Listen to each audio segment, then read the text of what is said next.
Hi friends, let's make some golden, crispy and delicious air fryer toast. We're only going to be using 2 ingredients for this recipe, and that's your favorite toast bread and some melted butter or margarine. I'm using the Ninja Foodi 8 quart air fryer or tender crisp, but you can also use other types of air fryers for this recipe. To start, butter each toast on one side.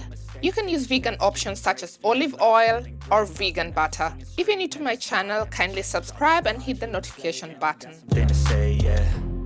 I work hard each and every day. So you basically want to place the toast pieces in the air fryer with the buttered side facing down. As you can see, my Ninja Foodi can only fit 2 pieces of toast. But yeah, the number of toast pieces you can fit will depend on the air fryer you use. Avoid stacking them so they cook evenly.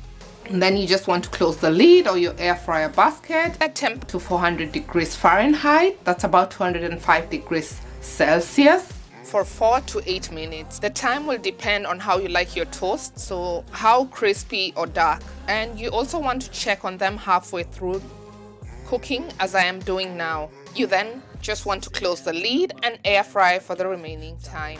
Once cooked, transfer to a plate and serve with your favorite toppings and spreads. Coming up on the horizon, I